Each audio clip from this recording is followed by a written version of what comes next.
অন্তর্বর্তী সরকার টিকা কেনা বন্ধ রাখায় ভেঙে পড়েছে হামির সুরক্ষা বলয়। সমাধানের পথ খুঁজছে বর্তমান সরকার। নতুন বাজেট সামনে রেখে রাজস্ব আদায়ের বড় লক্ষ্যমাত্রা দিচ্ছে এনবিআর। শঙ্কার কথা জানালেন শিল্প উদ্যোক্তারা। মার্কিন প্রস্তাবের জবাব দিল ইরান। তেহরানের শর্তকে অগ্রহণযোগ্য বললেন ট্রাম্প। পারমাণবিক কেন্দ্রে হামলার আশঙ্কায় আইআরজিসির পাল্টা হুঁশিয়ারি। যুদ্ধবিরতি উপেক্ষা করে ইসরায়েলি আগ্রাসন, 2 দিনে নিহত অর্ধশতাধিক, গভীর উদ্বেগ প্রকাশ করল জাতিসংঘ।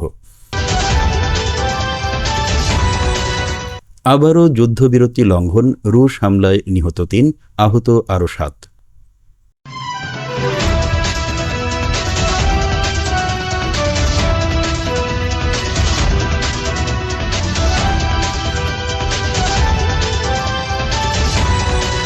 আসসালামু আলাইকুম। দেখছেন দিকপাল প্রাইম টাইম সংবাদ শিরোনাম, সাথে আছি আমি মাসুম বাদল। এবারে বিস্তারিত। গত অন্তর্বর্তী সরকারের সময় নিয়মিত টিকা কেনা বন্ধ রাখায় বর্তমানে দেশে হামের সংক্রমণ ভয়াবহ আকার ধারণ করেছে। স্বাস্থ্য বিশেষজ্ঞরা বলছেন, সময়মতো টিকা সংগৃহীত না হওয়ায় শিশুদের ইমিউনিটি বা সুরক্ষা বলয়টি ভেঙে পড়েছে, যার মাশুল দিচ্ছে সাধারণ মানুষ। বর্তমান সরকার এই সংকট সমাধানে জরুরি ভিত্তিতে আন্তর্জাতিক সংস্থাগুলোর সাথে যোগাযোগ শুরু করেছে এবং দ্রুত টিকার নতুন চালান আনার চেষ্টা চালাচ্ছে।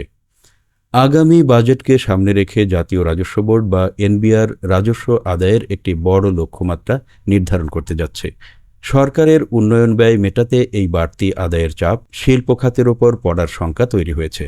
শিল্প উদ্যোক্তারা উদ্বেগ প্রকাশ করে বলেছেন, কাঁচামালের ঊর্ধ্বগতি আর জ্বালানি সংকটের মাঝে করের বোঝা বাড়লে দেশের শিল্পায়ন বাধাগ্রস্ত হতে পারে। তারা সরকারকে বাস্তবমুখী পদক্ষেপ নেওয়ার আহ্বান জানিয়েছেন। আন্তর্জাতিক অঙ্গনে ইরান ও যুক্তরাষ্ট্রের মধ্যকার উত্তেজনা এখন তুঙ্গে। যুদ্ধ বন্ধে ওয়াশিংটনের দেওয়া প্রস্তাবের আনুষ্ঠানিক জবাব দিয়েছে তেহরান। তবে মার্কিন প্রেসিডেন্ট ডোনাল্ড ট্রাম্প সেই জবাবকে অগ্রহণযোগ্য বলে প্রত্যাখ্যান করেছেন। বিশেষ করে ইরানের ইউরেনিয়াম সমৃদ্ধকরণ কর্মসূচি নজরদারিতে রাখা নিয়ে দুপক্ষই অনড় অবস্থানে।